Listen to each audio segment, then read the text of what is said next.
Anggota OPM akui KKB Papua yang brutal itu nyatanya makin melemah, dikepung TNI Polri, dan kelakuan panglimanya dibenci para petinggi. Melansir dari gridhot.id, KKB Papua makin gonjang-ganjing. Dikutip gridhot dari kompas.com, TNI terus mengirimkan prajurit untuk menjaga tanah Papua. Hal ini terus dilakukan untuk menekan aksi KKB Papua yang kian meresahkan masyarakat. Tak hanya menyerang TNI Polri, KKB Papua dilaporkan juga menyerang warga sekitar yang tak tahu apa-apa. Hal ini pun membuat para petinggi OPM geram dengan kelakuan KKB di lapangan. Perseteruan sesama KKB Papua akhirnya semakin memanas. Dikutip gridhot dari Tribun Medan, pertikaian antara Panglima Perang KKB Egyanus Kogoya dengan para petingginya sepertinya belum menemukan titik terang. Bahkan juru bicara KKB Papua, Sebi Sambo, melontarkan ancaman pada Egyanus Kogoya.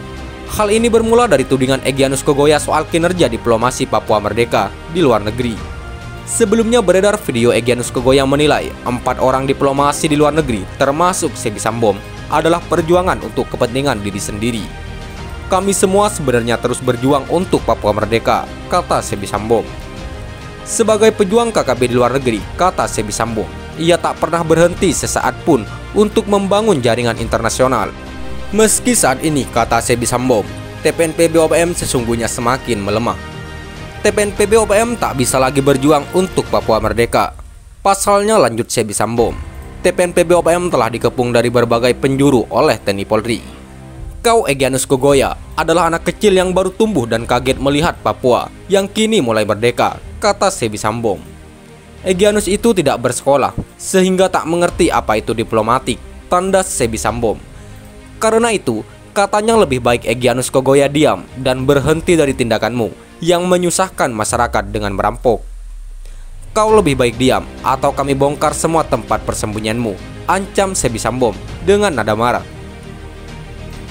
4 nama yang dimaksud Egyanus Kogoya sebagai diplomasi, yaitu Benny Wenda, Sebi Sambo, Victor Yemu, dan Jeffrey Pagawak. Sebagai tertuduh, Benny Wenda yang telah memproklamirkan diri sebagai presiden sementara Papua, hingga kini tidak merespon pernyataan Egyanus Kogoya itu. Benny Wenda juga sepertinya tak mampu dijamah oleh personel KKB lainnya, baik di Papua maupun di luar Papua. Jakarta kirim ratusan prajurit TNI untuk kepung KKB Papua. Gubernur ULMWP menambah masalah baru. Melansir dari tribunpalu.com, berbagai cara dilakukan untuk mengepung kelompok kriminal bersenjata atau KKB Papua. Seperti baru-baru ini ada rencana pergeseran ratusan prajurit TNI dari Batalion Raider Khusus 136 Tuas Sakti, Kodam 1 Bukit Barisan, ke Kodam ke-18 Papua Barat. Namun rencana itu disebut belum tentu bisa menyelesaikan masalah di atas tanah Papua. Hal tersebut diungkapkan Gubernur Eksekutif United Liberation Movement for West Papua atau ULMWP, Wilayah Adat Domberai, Markus Yenu. Kata Yenu, pola pendekatan militeristik yang digunakan oleh Jakarta ke Papua justru tidak akan menghentikan masalah di daerah ini. Jakarta sudah saatnya merubah pola pendekatan ke Papua. Dia tidak bisa terus menggunakan kekuatan militer, ujar Yenu kepada tribunpapuabarat.com. Ia berujar selama pendekatannya menggunakan militer, maka dia tidak akan menyelesaikan masalah. Kalau gunakan pendekatan militeristik, maka akan ada terjadi gesekan di Papua, ungkap Gubernur Papua Merdeka itu.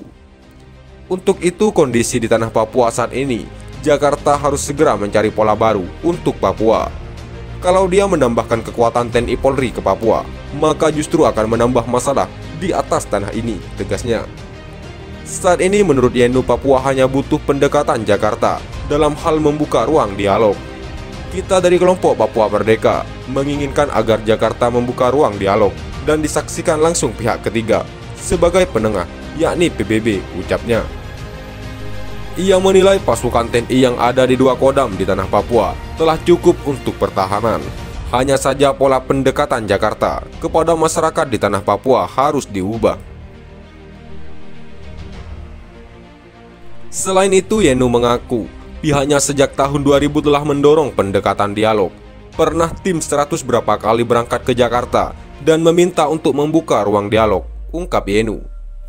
Kita minta agar proses dialog langsung bersentuhan dengan masyarakat, tanpa harus melalui DPR, pemerintah, dan lainnya.